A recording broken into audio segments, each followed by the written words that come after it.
Soberano Señor y Padre nuestro, tus hijos, cada sábado, en estas horas sagradas, nos reunimos con gozo, con alegría, con una inmensa gratitud, porque usted, Señor, nos extiende la vida, nos concede tiempo de gracia para reunirnos, para seguir estudiando, para que podamos ser de ese grupo que el Señor llama a los entendidos, porque a través de estos estudios el Señor nos está fortaleciendo la fe en la medida que nuestro ser y nuestra mente se disponga a recibir más luz. Muchísimas gracias, eterno Señor. Bendice a nuestros hermanos que están aquí reunidos con sus familias o con las personas que les acompañan. Gracias, Señor, por concedernos los recursos a través de este canal que ha estado siendo una bendición para muchas personas, no solamente para nosotros que tenemos nuestras reuniones periódicas, sino para aquellas personas que han conocido la verdad a través de los mensajes que se pregonan en este canal. Gracias, Señor, porque muchos llegarán, tenemos la fe absoluta. Quedan muchos por llegar y conocer esta verdad. Gracias, Señor, por el trabajo que adelanta nuestro hermano en la organización de este congreso, de este próximo y segundo congreso de este ministerio. En sus santas manos estamos colocando las personas que por primera vez van a asistir, que por primera vez van a escuchar estas grandes verdades que nos están capacitando, nos están preparando para no ser movidos por vientos de doctrina, para no estar en esa gran nube de confusión babilónica que inunda al llamado mundo evangélico, entre comillas, cristiano. Padre Celestial, disponemos a continuar el estudio de esos 100 años de cristología en el adventismo del séptimo día. Gracias por estos meses, por este año largo que hemos cumplido estudiando, preparándonos para poder enseñar, levantar la voz, que nuestro Señor Jesucristo, el verdadero Jesús que hemos conocido, vino en nuestra misma naturaleza y por eso es nuestro ejemplo. Así como Él venció, Él está dispuesto a concedernos la victoria. En el nombre de Jesús. Amén. Amén. Amén. Amén. Amén. Amén.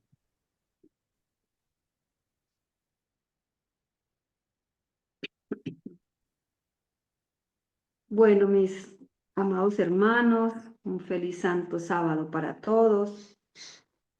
Y después de haber levantado, llevar al cielo esta oración por nuestros hijos, como lo ha hecho nuestro hermano Carlos. Sentimos, Señor, que así como Ana pudo decir que el Señor le concedió lo que había pedido por su hijo, nosotros también debemos empezar a ejercer esa fe, porque la fe es la certeza de lo que aún no vemos ni hemos recibido. Que nuestras súplicas serán escuchadas y podremos ver a nuestros hijos en este camino al que hemos sido llamados. Muchísimas gracias, mi hermano Carlos. Dios lo siga bendiciendo y fortaleciendo para seguir llevando este ministerio. Bueno, hermanos, entonces, para las personas que por primera vez llegan a escuchar este canal, estamos estudiando la palabra se hizo carne, 100 años de Cristología en el Adventismo del Séptimo Día, 100 años que el pastor Rab Larson, el autor del libro, inició en el año 1852, compartiéndonos hasta 1952 todo lo que se había escrito y lo que se creía en la Iglesia Adventista del Séptimo Día con relación a la naturaleza humana de nuestro Señor Jesucristo. A eso se le conoce como la cristología, el estudio de la naturaleza, de la verdadera naturaleza del verdadero Jesús. Esos 100 años corresponden a lo que él lo llama la época de claridad, la época en que la iglesia hablaba con una sola voz, en donde todos, desde el presidente de la asociación de esos años hasta los humildes miembros de cualquier iglesia, grupo, de cualquier lugar en el mundo, se creía en esa naturaleza humana caída de nuestro Señor Jesucristo. Una vez terminada este periodo, hemos estudiado todo lo que ha venido sucediendo en esa época que él llama la época de confusión, en donde la iglesia ya no habla con una sola voz. Y estamos en esa época de confusión y nosotros hemos tenido el privilegio de ver cómo va en aumento esta época de confusión y como lo dice el capítulo 22 en el que estamos, todo como resultado de haber abandonado esa verdadera doctrina, ha producido una tensión. Y dice el capítulo 22, la tensión en aumento tiene que producir algo. A raíz de todos estos cambios de lo que se denomina la nueva teología, pues ha puesto en tensión, inició una época de tensión en la iglesia, en donde estos fieles siervos del Señor empezaron a darse cuenta de lo que significaba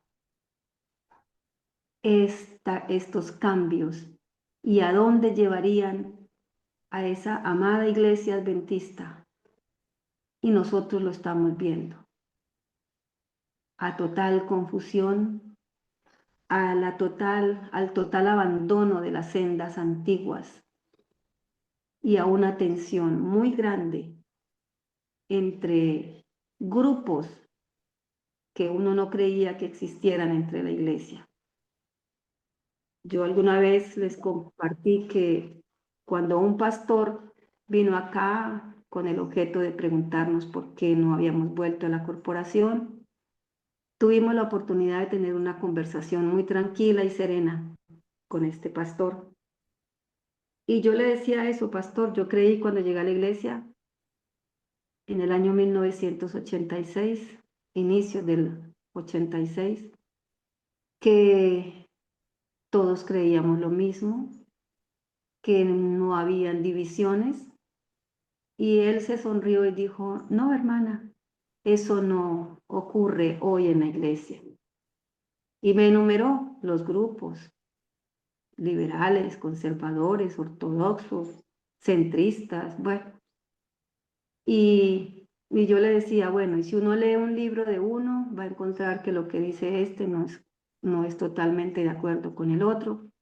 Y entonces esto es lo que nosotros vemos, una total confusión. Gracias al Señor, nosotros estamos profundizando, estudiando en lo que los siervos del Señor dejaron escritos, que están en total armonía con las sendas antiguas. Somos llamados a transitar esas sendas antiguas y somos llamados también a levantar la voz y mostrarle a las personas que se está transitando por las sendas que no hemos sido llamados a transitar. Entonces, hermanos, en este capítulo 22 se nos decía hace 8 días que cuando las personas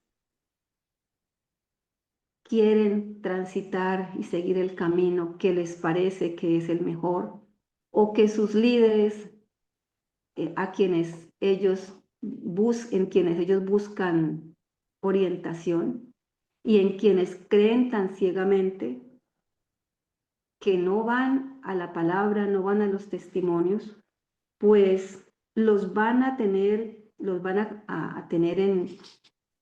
en alta tensión, porque ante ellos van a colocar, dice el autor del libro, proposiciones o expresiones como las dos que vimos hace 8 días. Recordémoslas, hermanos. Una proposición decía la primera, en la página estoy 170. Cristo vino a la tierra en la naturaleza no caída de Adán. Por lo tanto, él estaba exento de todas aquellas debilidades, tendencias, desventajas hereditarias, etcétera, con las cuales nosotros tenemos que contender para poder vivir sin pecar.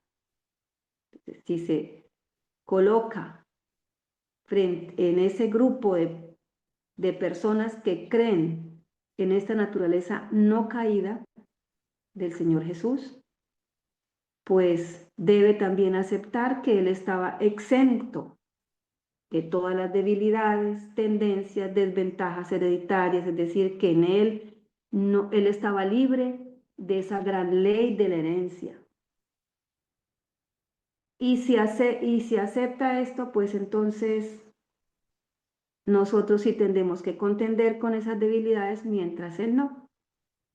Pero sin embargo, después de haberles enseñado y escribir esto en los libros, dicen, no obstante, y que no se nos olvide nunca qué quiere decir no obstante. No obstante, podemos reemplazarlo por sin embargo, a pesar de que el Señor Jesús vino en esta naturaleza no caída de Adán, y al habernos dicho que Él estaba exento de todas estas desventajas que tenemos nosotros, sin embargo, dice Él, fue tentado en todas las cosas, así como lo somos nosotros. Nos están diciendo algo totalmente contrario a la primera proposición. Y yo sé que muchas veces ni las personas ni siquiera se dan cuenta de eso, ni siquiera se dan cuenta o esto no los lleva a preguntarse, bueno, pero si aquí me dice que él estaba libre de todas estas debilidades, tendencias y herencias, entonces acá como me dice que sin embargo él fue tentado en todas las cosas, así como lo somos nosotros, y que nos ha dejado ejemplo para que lo imitemos viviendo sin pecar como él lo hizo. Y fuera de estas dos cosas, hermanos, escuchamos a personas predicando en las redes sociales, o hemos escuchado de labios de las propias personas que asisten a la corporación diciéndonos, no, no es posible dejar de pecar. Y sin embargo, presentan estas dos proposiciones. Entonces, ¿qué ha resultado de todo esto? Una gran tensión, una tensión que va en aumento. Y entonces nos dice en la página 170, dice, sin embargo, algunas modificaciones a estos puntos de vista, a los que acabamos de recordar, aparecieron luego en los años de la posreforma, después del periodo de la Reforma Protestante, aparecen modificaciones a estos puntos de vista, y estas modificaciones a estos puntos de vista dan lugar a muchos desentendimientos entre los protestantes. Estoy en la página 170. A muchos desentendimientos entre los protestantes. Es decir, todas estas cosas han dado lugar a que hayan corrientes, a que hayan grupos que no se entienden con los demás grupos porque se han originado, como en el caso que vamos a ver hoy, dos corrientes, ¿sí? Que es la corriente de los arminianos y la corriente de los calvinistas. Teología calvinista, teología arminiana. Arminio, ¿quién fue Arminio? Arminio de Holanda estaba entre los primeros oponentes de la teología de solamente justificación, es decir, es un oponente de la teología calvinista en donde solo se habla de ser justificado.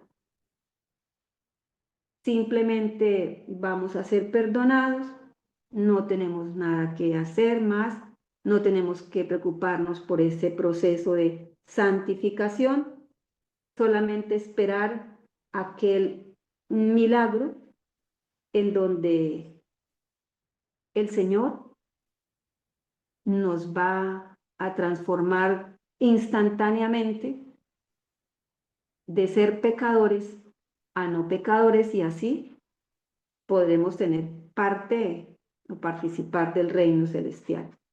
Entonces, Arminio no estaba de acuerdo con Calvino. Entonces dice, Arminio de Holanda estaba entre los primeros oponentes de la teología de solamente justificación del calvinismo modificado, de donde el término teología arminiana, que es usado por los estudiosos para describir la escuela del pensamiento que se opuso a la teología calvinista.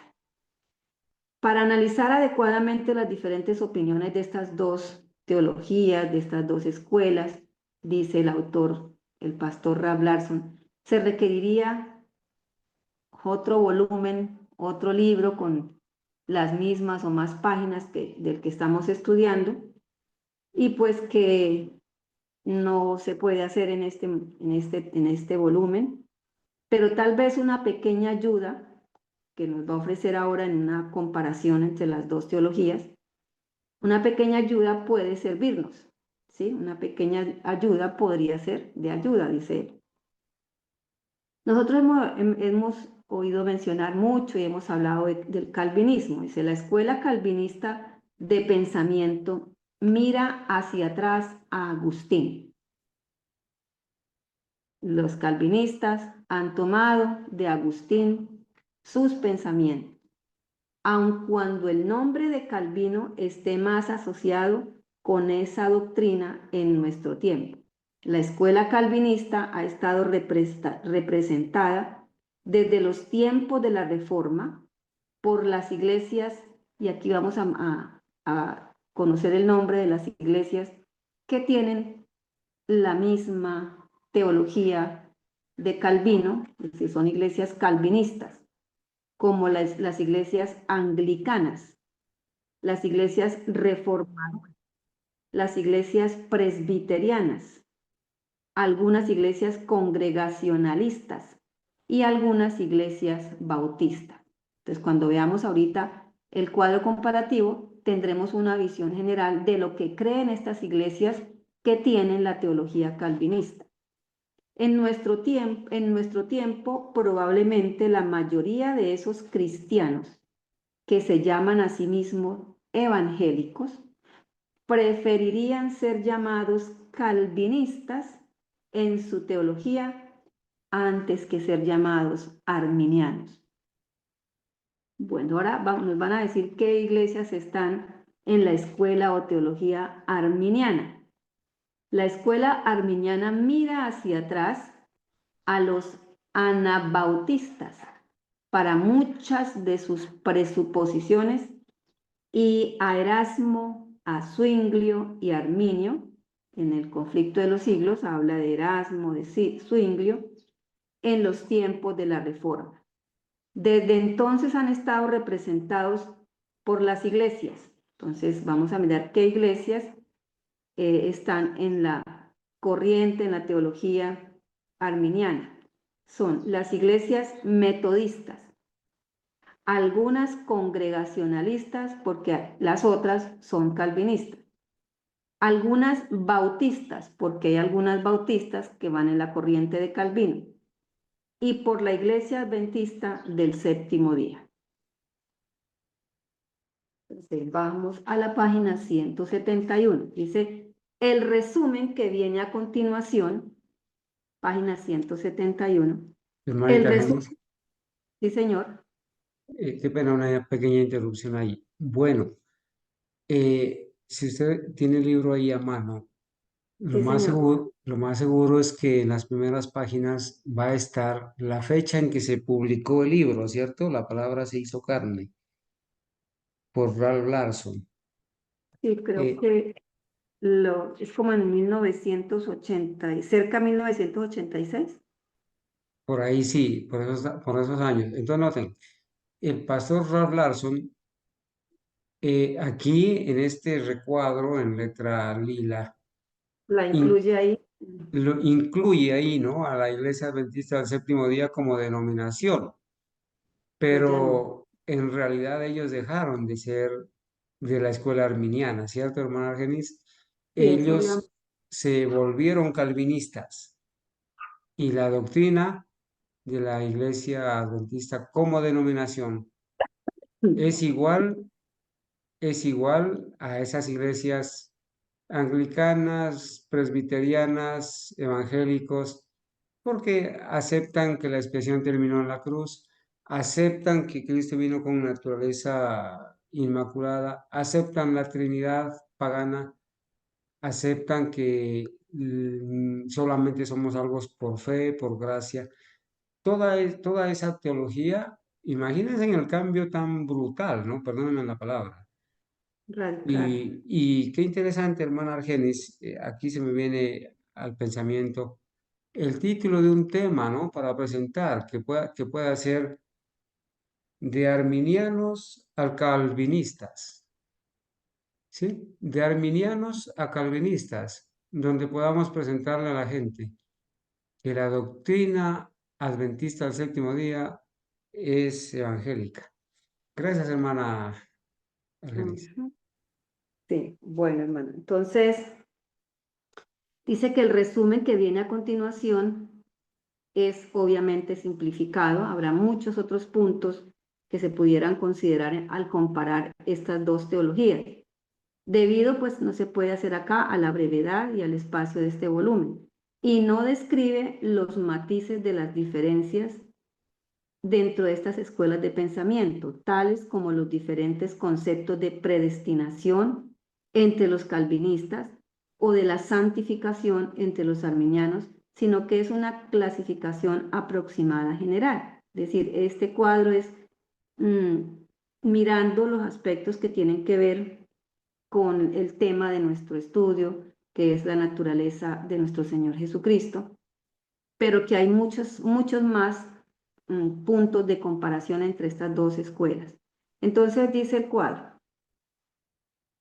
a un lado están las características generales de la teología calvinista y frente están las características generales de la teología arminiana. Entonces ya recordamos que los calvinistas tienen que ver con Agustín, ese padre de la Iglesia Católica que cuando expone sus ideas, se ve su énfasis en la predestinación, en el pecado original, en el nacimiento de esa teoría del pecado original. Y Arminio, pues desde que terminó la Reforma, aparece Arminio con como una teología o una corriente totalmente opuesta a la calvinista. Entonces miremos el primer punto, hermanos. Dice, el primer punto en la teología calvinista es una predestinación absoluta. Y ya nosotros acá tuvimos la oportunidad de tener muy claro qué es predestinación absoluta. Leímos un texto, no sé, no recuerdo si era de una película o de algo que alguien había escrito que tenía el título Nacidos para ser malos, ¿sí?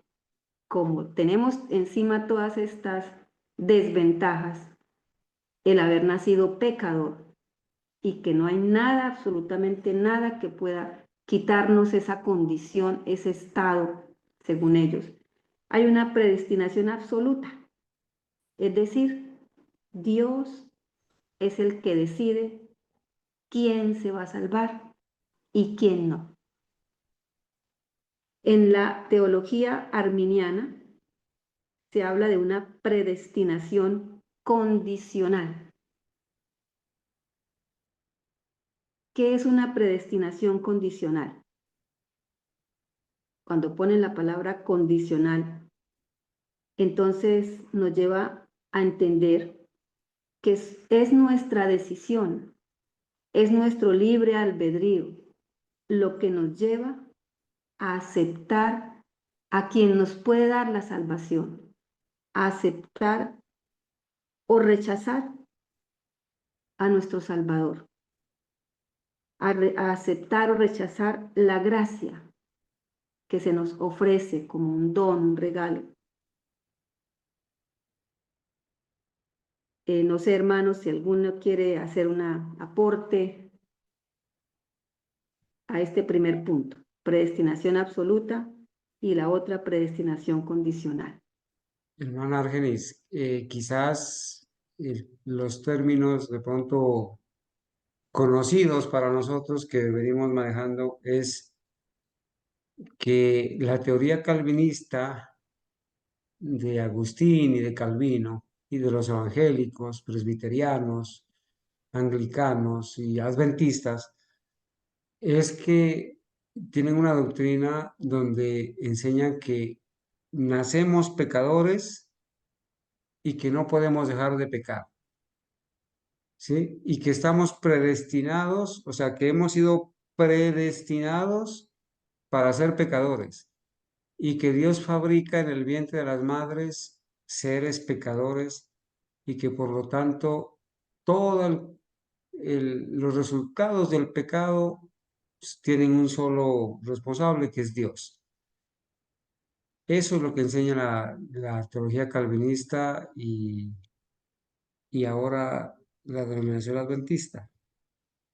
Pero en la predestinación condicional hacemos memoria, ¿no? Del texto que dice, el alma que pecare, esa morirá. Ezequiel 18:4.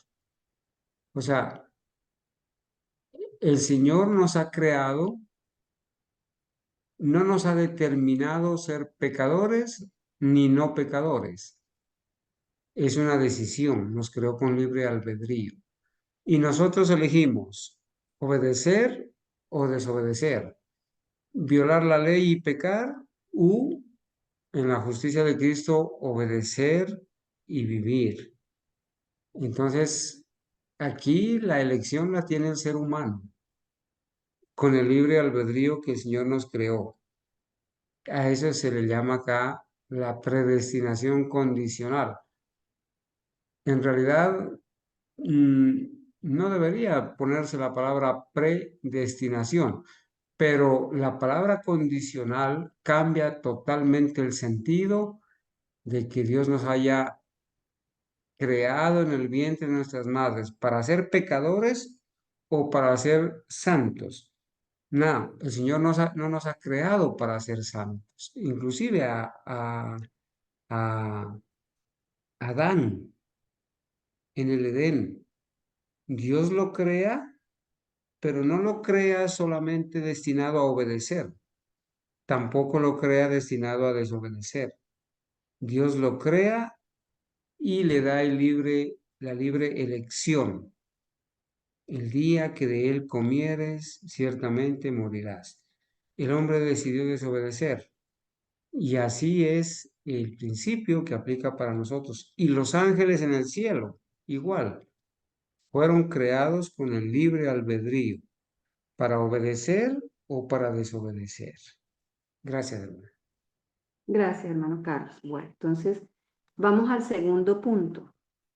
Bueno, dicen que los calvinistas han tomado textos, claro, y los retuercen, como dice el apóstol, para apoyar ese primer punto de la predestinación absoluta. Si los hermanos los quieren escribir ahí al ladito del cuadrito para que en casa los puedan leer. Está Primera de Pedro 1:2, Efesios 1:11, Romanos 8:29 y 30 y Efesios 1:4 y 5. Y el que nos dio el hermano Carlos para mirar la predestinación condicional, Ezequiel 18:4. El segundo punto dice, el pecado es definido como culpa heredada y debilidad. Hemos dedicado tiempo a entender, a mirar lo de la culpa heredada, que es lo que se conoce como pecado original. Y lo que nos estaba diciendo el hermano Carlos. El pecado original, el Señor ha venido para ellos fabricando niños, bebés, niños y niñas que nacen ya como pecadores y que el resto de la vida lo serán, porque es algo heredado. Lo que ya viene heredado, pues, y como lo que se afecta, digamos, el material genético, no hay nada que hacer. Ellos por eso están esperando un milagro para dejar de ser pecadores. Y frente a este segundo punto en la teología arminiana, dice, el pecado original es definido como debilidad heredada solamente. Pues no debiéramos usar la palabra pecado original, pienso yo simplemente lo que heredamos es esa naturaleza humana caída. Y ya tenemos claro qué cosas son inherentes o hacen parte de una naturaleza humana caída. Y es esa debilidad, esa tendencia con la que debemos luchar para no pecar. No nacemos pecadores. Nacemos con una naturaleza humana caída, sí. Una naturaleza que al inicio del libro utiliza una palabra con esa tendencia pecaminosa o pecaminoso. No quiere decir nacer pecador, sino tener esa tendencia, esa debilidad, esas debilidades, esas desventajas que la hemos llamado en la parte hereditaria, pero que el ejemplo que es nuestro Señor Jesucristo, que nació con la misma naturaleza humana caída, nos ha mostrado cómo Él pudo vencer. Y Él está dispuesto también a ofrecernos esa victoria, ofreciéndonos y poniéndonos a nuestra disposición los mismos recursos que Él tuvo. Bueno, entonces no sé, hermanos, en este segundo punto, si hay algo para... Sí, hermano Jairo. Y hablando del pecado original, es un arma que Satanás ha usado para, a través de la Iglesia Católica, que como nace el pecado con el pecado original, entonces hay que bautizar al niño para quitarle ese pecado, ¿no?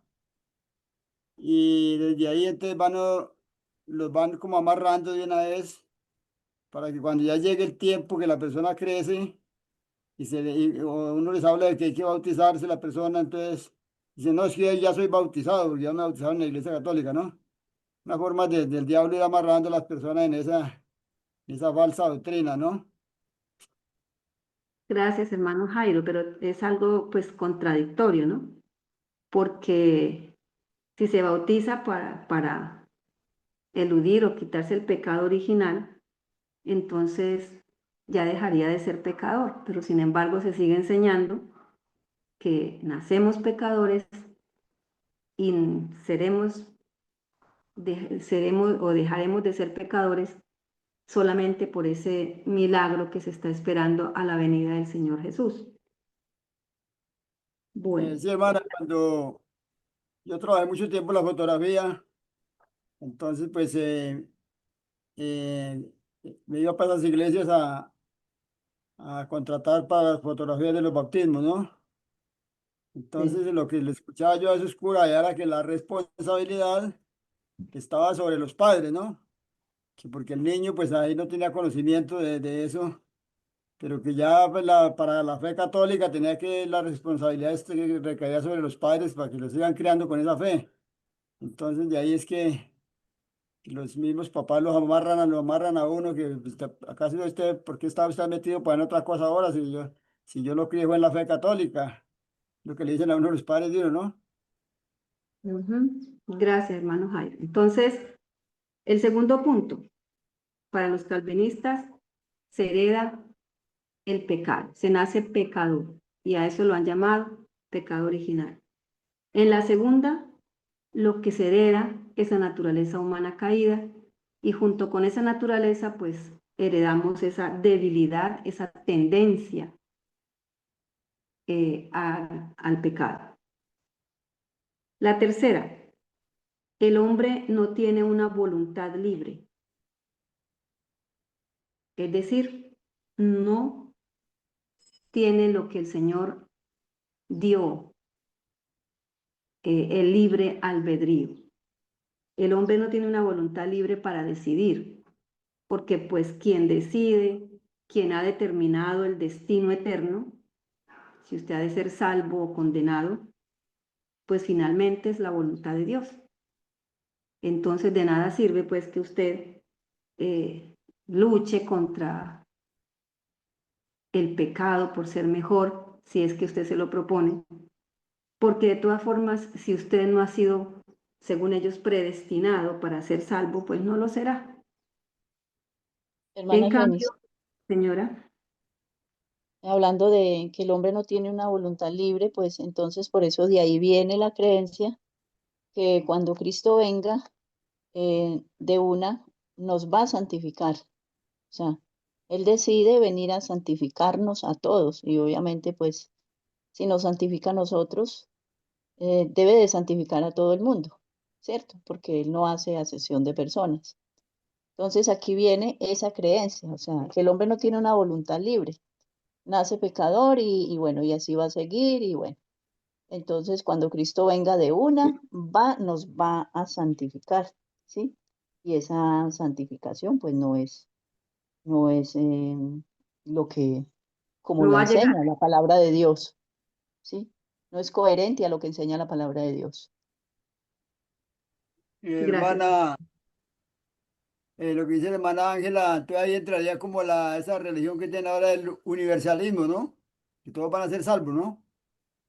Ajá. Sí, ellos hablan es de que todos finalmente van a ser salvos y pues se apoyan en textos donde se habla del gran amor de Dios, de la gran misericordia. Pues aquí habla de que unos nacieron para ser salvos y otros para ser condenados, ¿no?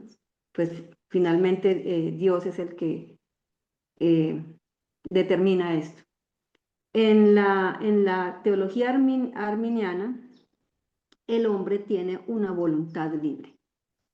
Fuimos creados con libre albedrío y cada uno con esta voluntad, con este libre albedrío, pues toma sus decisiones para vida eterna o condenación eterna. el libre albedrío y la obra del Espíritu Santo nos llevará a aceptar a Jesús como nuestro Salvador, o nos llevará, o nosotros tomaremos la decisión de no seguir a Jesús, de no aceptarlo como nuestro Salvador. Es decir, que es como si el Señor creara personas en cierto sentido como robots, no tienen el poder de determinar sus propias elecciones. En el cuarto dice, Cristo vino en la naturaleza no caída de Adán, que ese ha sido el tema de estudio de este libro y de estos meses que hemos venido estudiando. Y ahí al frente, en la arminiana, Cristo vino en la naturaleza caída del hombre. De eso tenemos material suficiente, las 400 citas del Espíritu de Profecía, las 800 citas de pioneros, de escritores, de editores, en donde está la evidencia de que Cristo vino en la naturaleza caída del hombre. El quinto, énfasis en Cristo como nuestro sustituto, nada más. Él nos sustituyó, Él murió por nosotros y eso basta. El resto, una vez salvos, siempre salvos, usted no tiene que preocuparse absolutamente de nada. Ya el Señor hizo todo por mí, guardó la ley por mí, yo no tengo que guardarla. Y en fin, todo lo que uno escucha decir. Y en la arminiana, el énfasis en Cristo, claro, como nuestro ejemplo y claro también como nuestro sustituto. Si Él es nuestro ejemplo y nuestro buen ejemplo, pues nosotros debemos seguir las pisadas del Señor Jesús y eso incluye su obediencia perfecta a la ley del Padre, una vida impecable. En eso sí se puede utilizar la palabra impecabilidad. En esa vida y en Argenis, señora. ellos omiten el ejemplo porque ellos se indignan porque nosotros predicamos la verdadera naturaleza de Cristo y hacemos mucho énfasis en el ejemplo. Y sabemos que la palabra de Dios lo enseña y el espíritu de profecía también lo enseña, pero en infinidad de veces. Es increíble los escritos de la profeta del Señor hablando del ejemplo a seguir, que debemos de seguir el ejemplo de Cristo en todo. Entonces, al ellos enseñar la naturaleza no caída de Cristo, también omiten esta palabra que estamos enseñando acá sobre el ejemplo. Omiten el ejemplo porque ellos no están de acuerdo con eso. Sí, vamos a seguir pecando hasta que Cristo venga y no podemos seguir el ejemplo de Cristo porque nosotros somos distintos a Él. Tenemos una naturaleza caída y Él no la tuvo. Entonces, es la naturaleza no caída, impecable de Cristo, va de la mano con esta negación del ejemplo del cual habla la palabra de Dios. Sí, Gracias, hermana. gracias, hermano. Gracias, hermana. Hermana Ángela y todos los hermanos, para llegar a ser lo que en este momento es la iglesia adventista, una iglesia evangélica calvinista, pues tuvo que hacer lo que ha hecho y es rechazar el espíritu de profecía, dejar a un lado esas evidencias contundentes que usted hablaba, que están en los libros del espíritu de profecía, para poder justificar lo que ahora ellos están enseñando, ¿sí? No podrían haber continuado leyendo, estudiando, llevando a los púlpitos los libros, los escritos de Elena de White para poder enseñar esta nueva teología. Entonces, por eso ya no se habla de ella como la profeta del Señor, sino como una gran escritora, una escritora norteamericana que hizo parte de la Iglesia Adventista y que contribuyó en su origen, en su formación, pero como profeta, absolutamente no. Y solamente pues le valoran lo que de pronto hay escrito en cuanto a la salud, a la alimentación, y que eso es aplicable pues de pronto a la mayoría del mundo, pero hay cosas que dicen ellos que solamente es para la iglesia adventista, pero ya ni siquiera para la iglesia adventista, porque no se debe llevar a los púlpitos, en sábado no se debe hablar del espíritu de profecía, si hay visitas tampoco, porque pues para ellos va a ser como muy fuerte, en fin, todas las excusas que sacan. Entonces, para llegar a ser esta iglesia calvinista, evangélica calvinista, pues tenían obligatoriamente que echar a un lado los testimonios. Entonces vamos al punto 6. Dicen los calvinistas, el hombre no puede parar de pecar por ningún medio. ¿Por qué no puede el hombre, según ellos, los calvinistas, dejar de pecar por ningún medio? Así usted tenga la obra, como está escrito en la palabra del Señor, la obra del Espíritu Santo que penetra hasta lo más profundo de nuestros huesos, dice, que discierne nuestros pensamientos, que puede convencernos de pecado. Si el Espíritu Santo nos convence de pecado, ¿cómo nos vamos a sentir? Pues muy necesitados de un Salvador. Y ese Salvador es nuestro ejemplo. Y ese Salvador es nuestro mediador, nuestro sumo sacerdote, dispuesto allá en el santuario celestial a interceder por nosotros. Pero para ellos no hay nada, ningún medio que le pueda conceder al hombre dejar de ser pecador. Y Hermana en la... Argenis, Sí, hermana. ¿me permite un segundito? Yo leo dos escritos bíblicos hablando del ejemplo para que ellos vean de que realmente esto, lo del ejemplo, nosotros no nos lo inventamos ni la profeta del Señor. Entonces tendrían que condenar a Pedro en primera de Pedro 4:1, donde dice, puesto que Cristo padeció por nosotros en la carne. ¿Sí? Si él padeció en la carne, es porque él luchó terriblemente con la tentación. ¿Sí? Él padeció bastante, así como nosotros padecemos con la tentación. Vosotros también, armaos del mismo pensamiento, pues quien ha padecido en la carne, terminó con el pecado. Y en primera de Pedro 2, también el capítulo 2, 21 y 22, capítulo primera de Pedro, capítulo 2, 21 y 22 nos dice, para esto fuisteis llamados, porque también Cristo padeció por nosotros, dejándonos ejemplo, para que sigáis sus pisadas.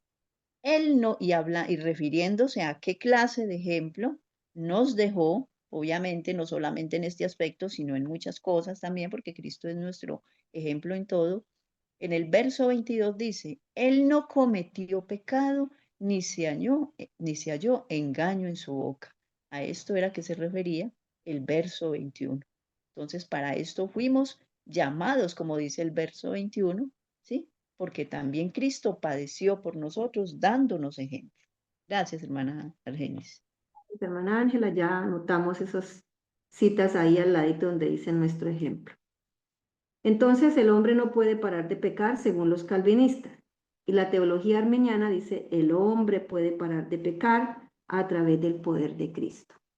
Cuando el Señor Jesús asciende al cielo, hace la promesa de que nos enviaría al Espíritu Santo, al Consolador, con esa maravillosa obra de hacer en nosotros el convencimiento de pecado, el convencimiento de juicio y el convencimiento de justicia, de llevarnos a toda verdad. Ese poder a través del Espíritu Santo es el que puede llevar al hombre a dejar de pecar. Pero para eso hay que tomar una determinación, tener un libre albedrío. Para eso hay que aceptar a Jesús como nuestro Salvador, como nuestro mediador, como nuestro sumo sacerdote, como dice nuestra hermana Ángela, como nuestro ejemplo en todo. ¿Sí? Esa es otra gran diferencia entre estas dos teologías. La séptima. Hermanita Génesis, permítame. Imagínense, hermanos, que con esto que estamos viendo en este momento, de que el hombre no puede dejar de pecar, ¿sí? Aquí como dice la comparación, ¿no? Dice, voy a poner un ejemplo para que los hermanos quizás comprendamos un poquito más.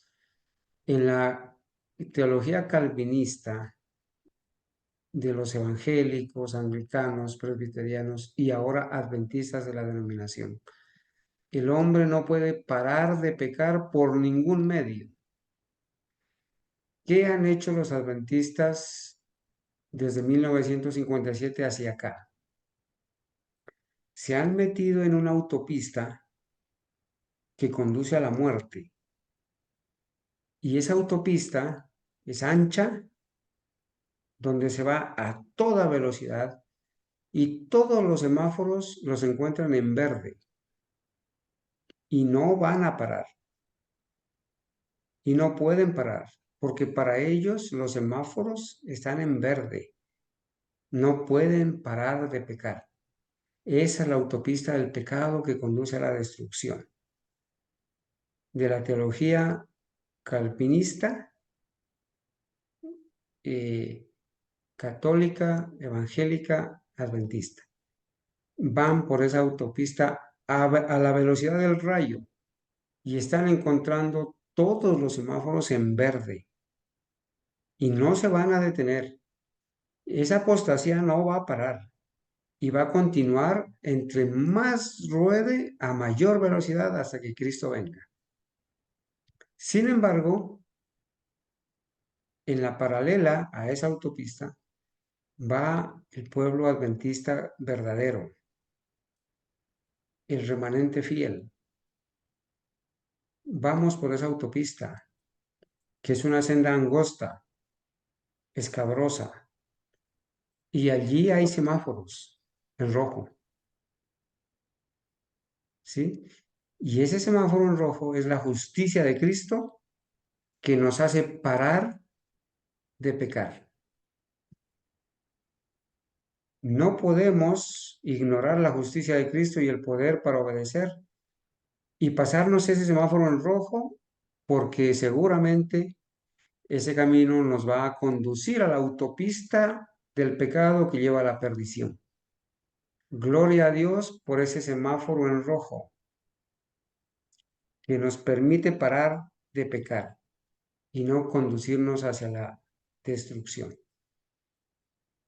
El otro aspecto, hermanos, es que el Señor Jesucristo es nuestro ejemplo, no solamente nuestro sustituto, sino nuestro ejemplo en todo, como adulto, como joven y como niño. Y la hermana Ángela ha mencionado unos textos muy importantes sobre el ejemplo, y a esos textos yo le sumo que dice en el libro de Hebreos, capítulo 5, versículo 8, y aunque era hijo, por lo que padeció, aprendió la obediencia. El Señor Jesucristo, el niño Jesús, cuando era niño, aprendió la obediencia. Su madre le enseñó, su padre le enseñó, leía las escrituras. Tuvo que aprender a obedecer. El niño, Jesús, no nació para obedecer, ni nació bautizado por el Espíritu Santo para obedecer nada más. No, por eso Satanás lo tentó, porque podía pecar. Si hubiera decidido pecar, lo hubiera hecho. Él aprendió a ser obediente y le costó. Era un niño como uno de nosotros. y le costó, como le cuesta a todo ser humano, aprender a obedecer. Pero gloria a Dios que siendo como uno de nosotros, como cualquier niño, bueno, no cualquiera, porque él era Dios revestido de humanidad, no haciendo uso de su poder divino para obedecer, ¿sí? Ni sacando poderes desde niño para no pecar, no. Era uno como un niño como lo es cualquier otro niño en la carne, cualquier otro joven en la carne, cualquier otro adulto en la carne. Aprendió la obediencia y la obediencia se aprende de niño. Instruye al niño en su camino y aunque fuere viejo no se apartará de él. Aún fue nuestro ejemplo de niño y de joven. Gracias, hermana. Hermanita. Hermano Carlos. Bueno, entonces vamos para la séptima comparación. La calvinista dice, la justificación sola, solo justificación salva al hombre. La santificación como fruto de la justificación es bonita, pero no es necesaria para la salvación. Entonces, a eso se ha reducido la santificación como algo bonito, pero que no es necesario. La arminiana dice, la justificación sola no salva al hombre. La santificación como fruto de la justificación es necesaria para la salvación. Entonces, decir que solamente necesitamos ser justificados, que el Señor Jesús al morir en la cruz del Calvario muere, perdona todos los pecados, ya nos ha justificado y no es necesario nada más. La santificación es bonita, pero no es necesaria, pues no va a ser necesaria porque definitivamente no vamos a poder dejar de pecar según ellos y pues aún más el destino eterno está determinado por el Señor, es la voluntad divina el que va a decir quién se salva y quién no se salva en esa teoría calvinista, teología. En la teología arminiana, la justificación sola no salva al hombre. La justificación va de la mano de la santificación y es necesaria, además de que la santificación es un fruto que viene de la justificación. O sea, si usted se siente justificado por el Señor, ha perdonado nuestros pecados, nos imparte esa justicia, la que llamamos justicia impartida, justicia imputada. Eso nos lleva, es un fruto, nos lleva a la santificación, ese deseo de obedecer y serle fiel al Señor, pero con el solo deseo no se puede. Es con lo que el Señor nos imparte. ¿Algo para agregar ahí, hermana Ángela, hermano Jairo o algún otro hermano? Y llegamos entonces a la última, que es la Sí, hermano, santificación. en el tema de la justificación y la santificación hay mucho que decir, pero bueno, Y muchos textos vamos a también. decir algo muy importante que es que el Señor no nos justifica en pecado, ¿sí? Entonces, por eso es que la justificación y la santificación van juntas, ¿sí?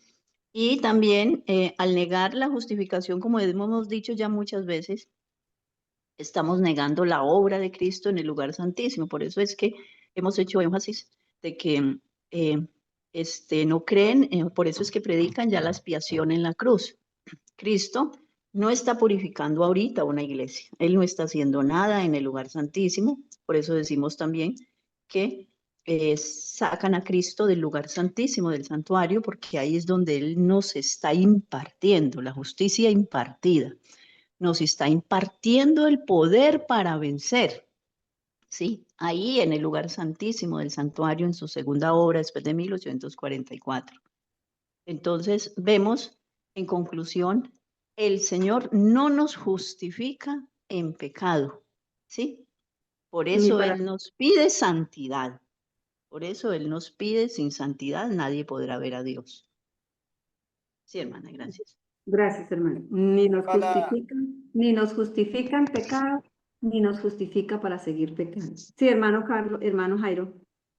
la santificación es como el alimento diario, ¿no? El alimento físico. Si no estamos tomando ese alimento, pues nos debilitamos, ¿no? Así es la santificación. Si no estamos aferrados a Jesús cada día, pues vamos perdiendo esa fe y nos debilitamos espiritualmente. Bueno, entonces, Hermanita Argenis, sí. permítame. Gracias, hermano Jairo, así es. Pero saben, en este punto 7 sí que nos quedamos estupefactos, hermanos.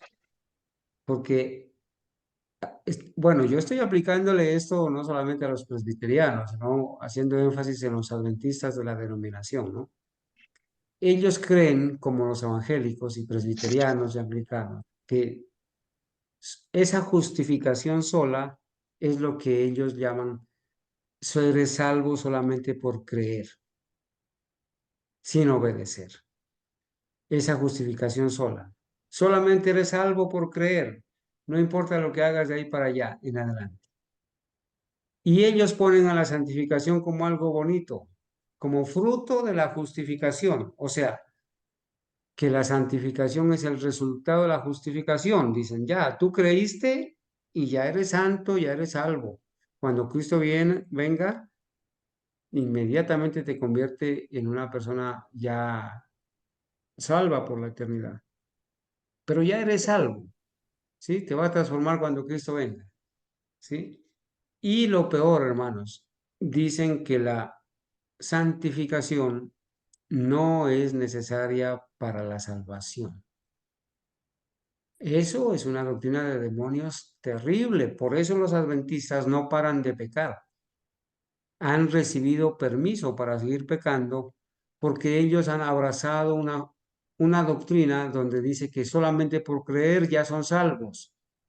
Y ya, no importa lo que se haga de ahí en adelante. Y que no necesitan dejar de pecar porque no pueden. Y van a seguir pecando hasta que Cristo venga. Y cuando Cristo venga nomás los va a transformar. O sea, la, la justicia impartida, que es el poder para obedecer, no vale para ellos, no existe, no es eficiente, no cuenta. Y por lo tanto, no se puede ser santo aquí y ahora y ser santo o santificarse no es necesario para salvación. Entonces, ¿qué? Si ser santo no es un requisito para ir al cielo, entonces Cristo va a venir por los pecadores a llevarlos al cielo y a la tierra nueva. Es absurdo, totalmente absurdo. Si ser santo o con la ayuda de la justicia de Cristo alcanzar la santificación no es necesario para la salvación, quiere decir entonces que los pecadores van a ir al cielo y los pecadores, imaginen hermanos, todo el mundo creyendo esto. Por eso el hermano Jairo decía de una manera muy acertada, el asunto de la doctrina del universalismo, donde todos van a ir al cielo, no importa lo que hagan. Eso es corrupción doctrinal, eso es pisotear el santuario, eso es negar no solamente la doctrina básica del santuario, sino negar al autor de la doctrina, que es Cristo. Gracias, hermana Argenis. Gracias, hermano Carlos. ¿Sí? Entonces, por eso es que uno escucha, cuando de pronto uno pasa por cerca de estas iglesias, mi iglesia católica, están en un sepelio y entonces el sacerdote está diciendo, y eso lo creen todos los que están ahí acompañando a la persona que ha fallecido, ya nuestro hermano está ya en la gloria, compartiendo pues con el Señor, con nuestro Señor Jesús, porque para ellos pues todos van a ser salvos. Y pues lo único que nos falta es escuchar ya alguno de estos líderes que salga con la misma, exactamente, diciendo abiertamente, porque pues ya lo creen, que la justificación simplemente es un acto de Dios que nos beneficia. ¿cierto? Pero que en esa justificación nosotros no tenemos ninguna participación, de ahí solamente quedamos justificados y ya salvos. Están esperando, pues la esperanza de salvación de estas personas es que venga el Señor Jesús por segunda vez y que milagrosamente se ha retirado ese poder, ese estado de ser pecador, ¿sí? Y por último, nos dice en el punto 8 que la santificación instantánea ocurre cuando Cristo viene. Entonces, para ellos, la Hermana, santificación es algo, es un fruto instantáneo, en el que el hombre no tiene ninguna participación, simplemente ocurrirá cuando Cristo venga. Y en la teología arminiana, la santificación instantánea no ocurre nunca. Es un proceso en el que el hombre tiene su participación activa, en donde se recibe esa justicia impartida, poder para vencer. Sí, hermano Jairo.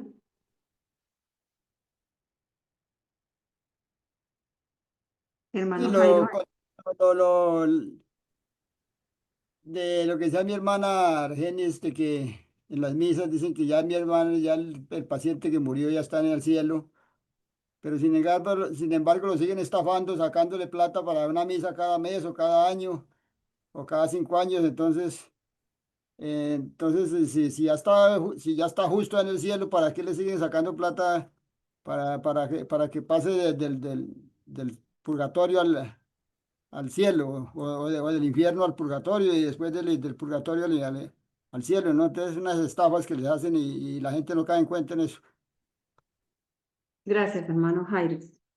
Entonces, hermanos, habiendo mirado este cuadro pequeño, no abarca todas las diferencias entre la teología calvinista y la teología arminiana, en la que en algún momento, en estos años antes de esta confusión en esta doctrina, hizo parte la Iglesia Adventista, pero que hoy en día la corporación adventista es una iglesia evangélica calvinista. Acá lo que continúa después del cuadro, se nos dice que cada uno de estos dos sistemas, calvinista y arminiano, tiene que ser reconocido con una consistencia lógica interna. Es decir, si por ejemplo en la comparación 4 se dice Cristo vino en la naturaleza no caída de Adán, la naturaleza no caída de Adán, es decir, con una naturaleza impecable, muy diferente a nosotros, pues va a tener que ser consistente con las demás creencias que se desprenden de esto. Y lo mismo sucede con la teología arminiana. Si se cree que Jesús vino en la naturaleza caída del hombre, ha de ser consistente, es decir, tener lógica en lo que se desprende de esta creencia.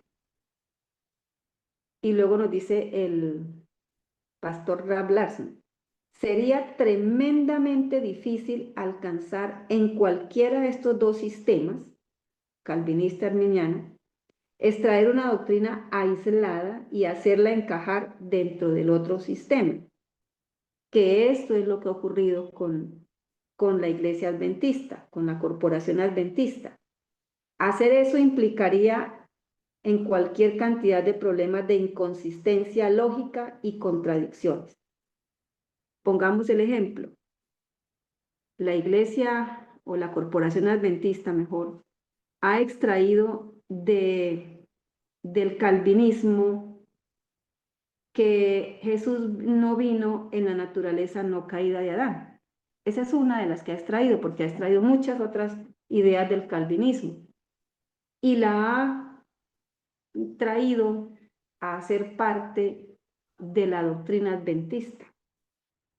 Eso es algo ilógico, es algo inconsistente, porque si usted cree que el Señor Jesús no vino en la naturaleza caída de Adán, pues se desprende una cadena de errores en donde ya usted deja de ser el adventista genuino, el verdadero adventista que sigue transitando por las sendas antiguas.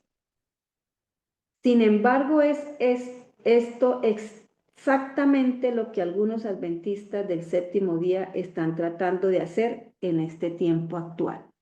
Es decir, presentarse como adventistas del séptimo día, cuando realmente de adventistas del séptimo día, de los antiguos, de los pilares de la iglesia adventista, de los que siguen estudiando y aceptan el espíritu de profecía, y a estos fieles hijos del Señor como pioneros que durante 50 años estudiaron, oraron, se trasnocharon, clamaban al Señor por sabiduría, por entendimiento, y dejaron estos pilares, esta doctrina pura, y la quieren encajar. Eso es algo ilógico. Dice que esto que están haciendo, que lo vemos actualmente, el resultado de todo esto ha ido desde confusión hasta caos. Eso es el resultado de toda esta tensión que se nos muestra en este capítulo.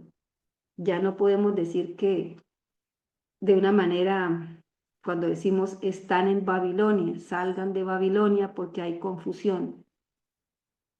Ya confusión es una palabra pequeña, que se queda pequeña. Ya lo que hay es caos, contradicciones, cosas inconsistentes, ilógicas, atraídos por la agradable posibilidad de poder ganar una mejor aceptación, que eso ya lo vimos, por parte de las iglesias evangélicas, o por el seductor concepto de salvarnos en el pecado, han tratado de tomar la proposición número 4, que es Cristo vino en la naturaleza no caída de Adán, y la han querido sacar del sistema calvinista y colocarla dentro del sistema adventista del séptimo día arminiano. Pero esta proposición de arminiano no tiene nada, ni puede encajar en una teología arminiana. Los resultados han ido desde confusión hasta caos. En el limitado espacio que le podemos dar a este asunto, compararemos las dos últimas líneas.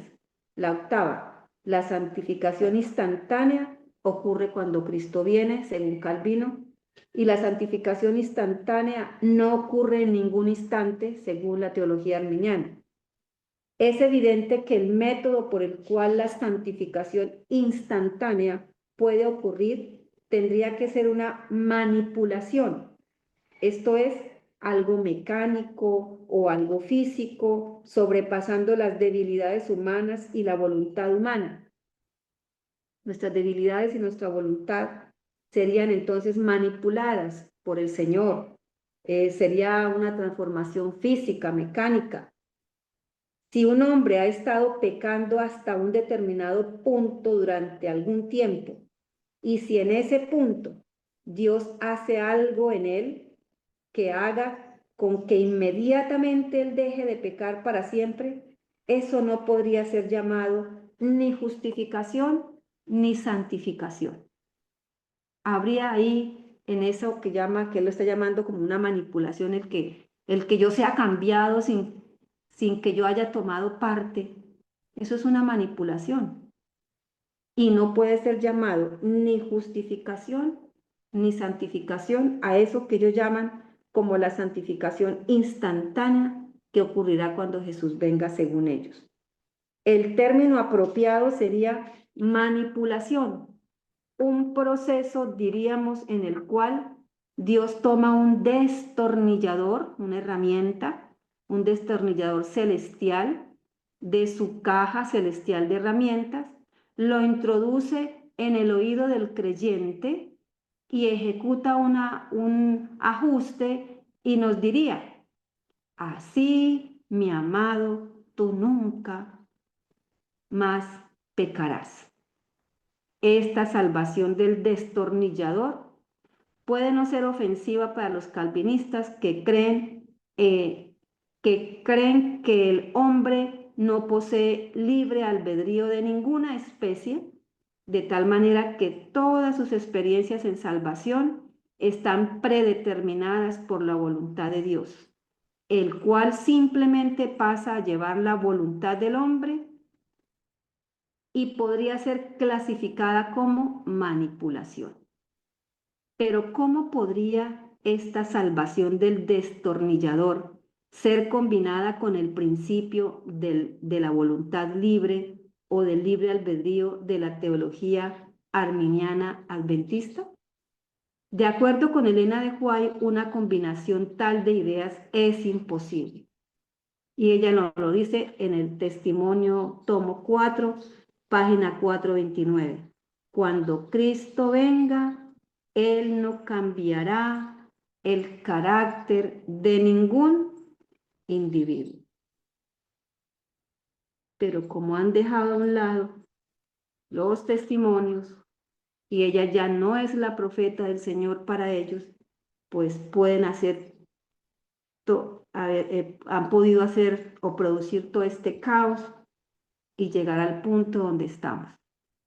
Bueno, hermanos, el tiempo se nos ha ido, entonces vamos a dejar ahí para continuar, si es la voluntad del Señor, en el próximo sábado. Señor. Hermano Sí, Genis, hermano. sí, hablando usted que han dejado a un lado la profeta, pues cuando yo entré a la iglesia adventista, pues en 1990, las lecciones de escuela sabática iban acompañadas de citas del Espíritu de Profecía, ¿no? Y ya después Sí. eso lo cambiaron, dejaron a un lado el Espíritu de Profecía.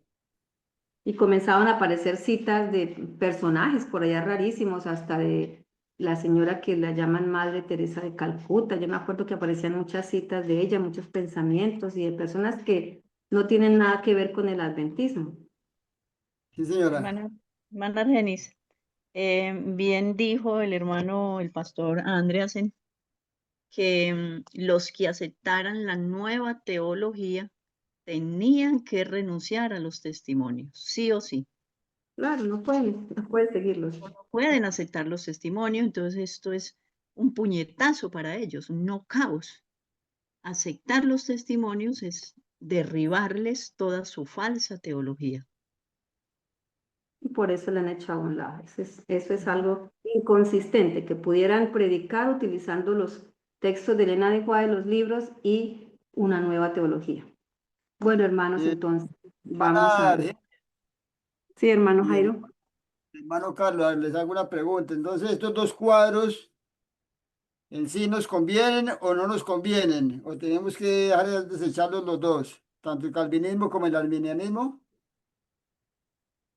Hermano Carlos, hermano Jairo, yo lo que le entendí en la explicación y en el aporte de nuestro hermano Carlos es que ya no podríamos hablar de que la iglesia adventista del séptimo día de hoy, esté enmarcada dentro de la teología arminiana, porque pues cuando el pastor Rab Larson escribió este libro, que más o menos salió publicado alrededor del año 1986, pues ya la iglesia adventista había abandonado estos principios y estaba dentro de la teología calvinista, producto de estas conversaciones con los evangélicos y mucho atrás, porque acuérdense que desde 1952 empiezan a aparecer estas publicaciones en donde ya se deja a un lado la verdadera naturaleza de nuestro Señor Jesucristo. Eso fue lo que yo le entendí. Sí, hermano, entonces, en conclusión, pues debemos de aferrarnos a la palabra de Dios y al Espíritu de Profecía, como venimos estudiando los pioneros, ¿no? Sí, claro, y dentro de la teología arminiana, pues se cree en la verdadera naturaleza de nuestro Señor Jesucristo, se habla de Él como nuestro ejemplo, se habla de que el hombre sí tiene la posibilidad de dejar de pecar, que el hombre es justificado, pero que para la salvación se requiere justificación y santidad, ¿sí? Y que nunca la santidad va a ser algo instantáneo, que es un proceso en el que el hombre debe participar mediante esa justicia impartida que nos da el Señor, que es el poder para vencer, y que tenemos libre albedrío, ¿sí? Para tomar decisiones. Eso es lo que entiendo yo de esta teología, que hace parte, digamos, de las creencias de los adventistas, de la verdadera iglesia adventista. Gracias, Pero hermana Irene, pues, Rubén. pues, nosotros no seguimos hombres, sino seguimos es las verdades que están escritas en la palabra y en los testimonios. Gracias, hermana. Bueno, entonces vamos a orar. Hermanita Argenis, qué pena, un ratito. Bueno, Hermano Jairo, la pregunta que usted hace es respecto a este cuadro que acabamos de analizar, ¿verdad? A este cuadro mm, se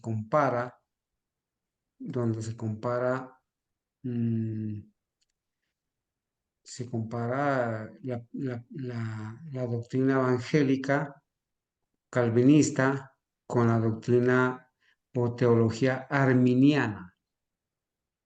Y usted pregunta y dice, o sea que este cuadro sirve o no sirve.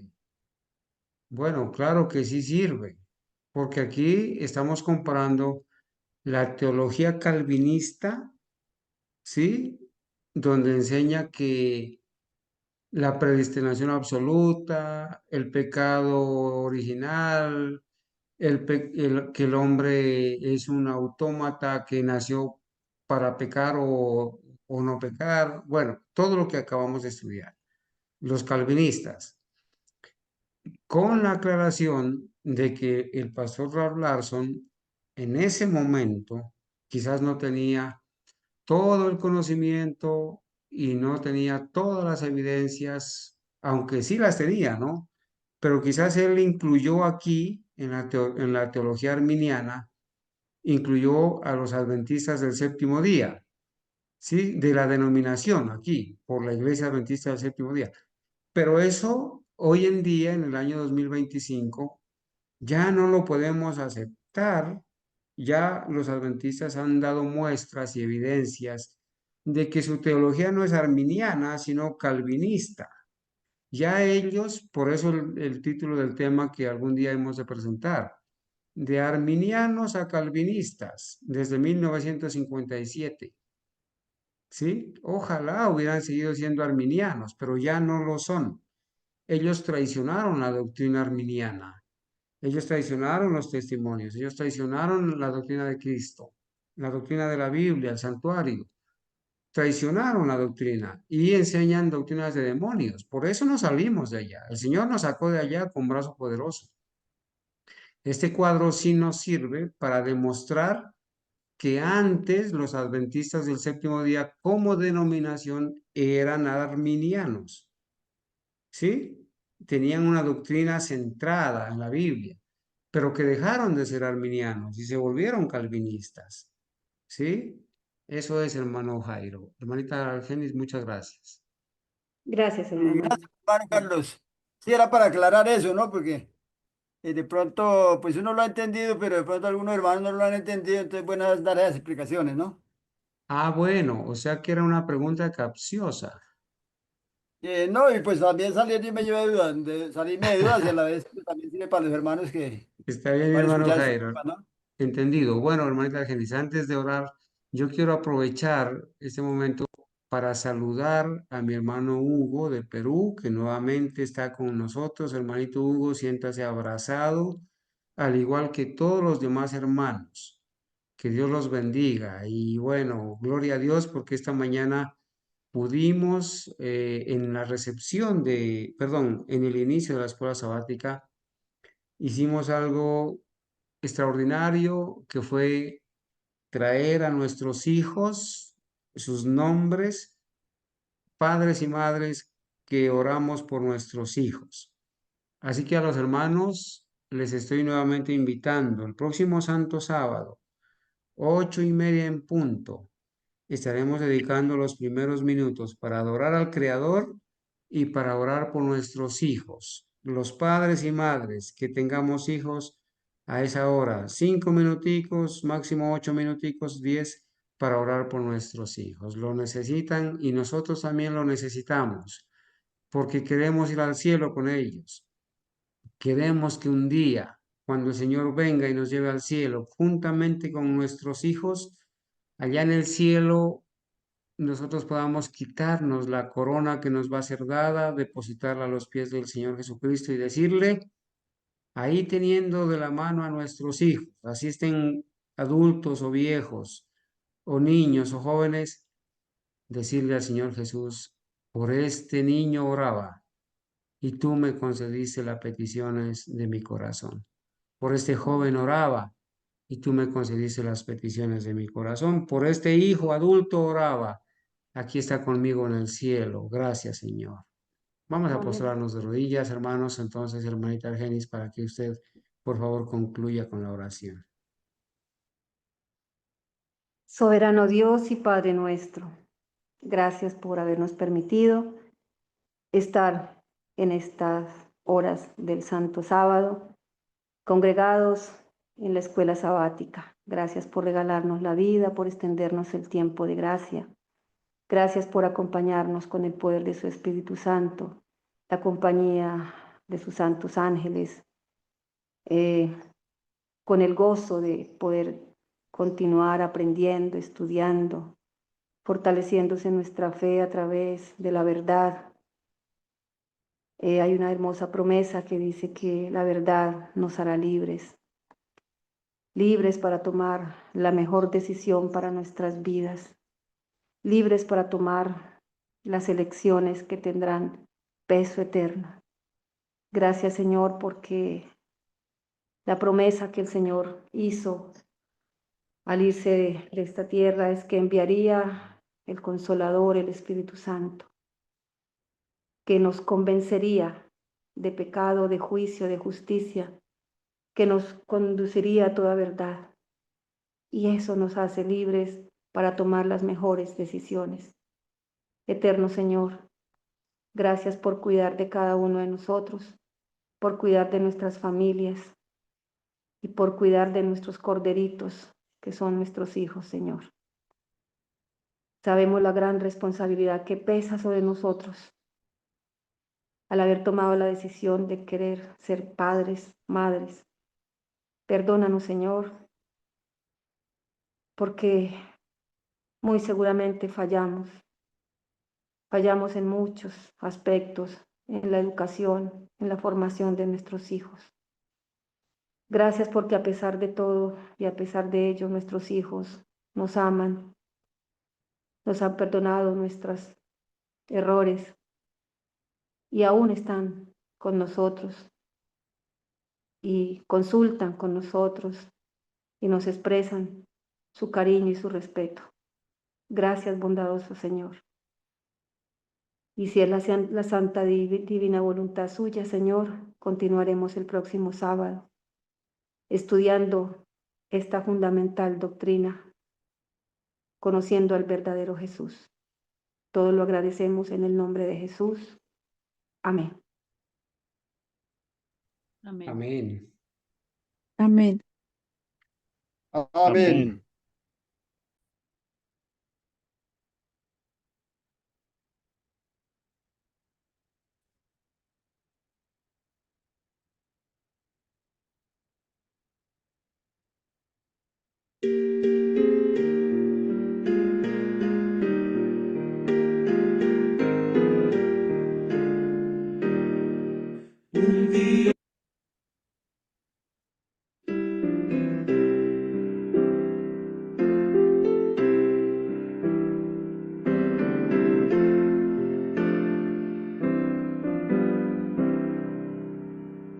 En Jesucristo, mártir de paz, en horas negras y de tempestad, halla en las almas dulces olas, grato consuelo, felicidad.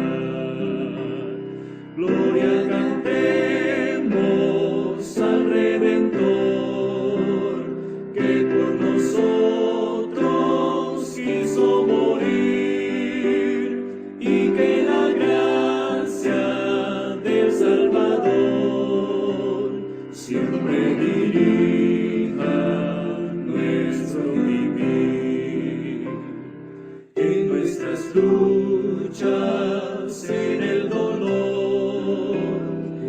en tristes horas de gran tentación, calma le infunde santo vigor, nuevos alientos al corazón. Gloria cantemos al Redentor, que por nosotros quiso morir, y que la gracia del Salvador siempre dirija nuestro vivir. Cuando en la lucha falte la fe y esté el alma por desfallecer, Cristo nos dice: siempre os daré gracia divina, santo poder.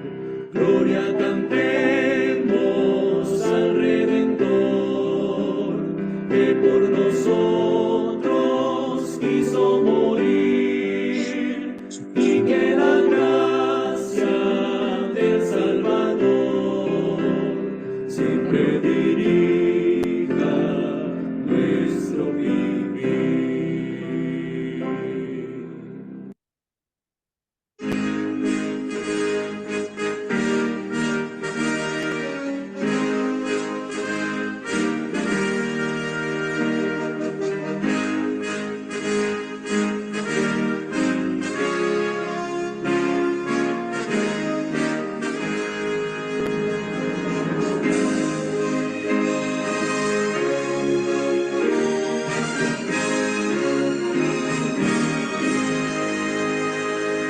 Siervos de Dios, la trompeta tocar, el Señor pronto vendrá. A todo el mundo las nuevas llevar, Cristo muy pronto vendrá. Pronto vendrá, Cristo muy pronto vendrá.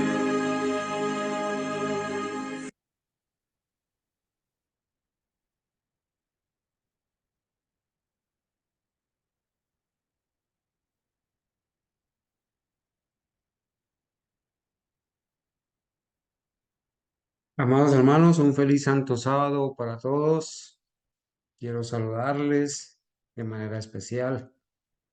Quiero dirigirme a todos mis hermanos en cualquier lugar donde se encuentran para darle honra y gloria y alabanza a nuestro Creador por la vida de ustedes, por la fe que el Señor les conserva hasta este día, y con la ayuda de Dios poderme dirigir en esa mañana para poder entonces presentar este tema. Donde quiera que están, hermanos, donde quiera que el Señor los tenga, ustedes siéntanse bendecidos, abrazados. Hoy estoy mirando que los hermanos nos están acompañando, los hermanos que ya es costumbre congregarse con nosotros para orar, para estudiar. A todos ustedes les saludo, reitero mis saludos al hermano Hugo en Perú. Dios lo bendiga, hermanito. A aquellos que no los identifico todavía con el phone, por favor, siéntanse también saludados en donde quiera que estén. Voy a invitarles, hermanos amados, con toda reverencia, para que vayamos de rodillas para pedir la dirección de Dios y con la ayuda de Dios poder presentar el tema de esta mañana. Con la ayuda de Dios para que todo se haga conforme a la voluntad de Dios y poder llegar a donde están muchas personas también con ese mensaje que cada día lo esperan. No sé si creo que no he terminado la grabación del tema anterior. Voy a terminarla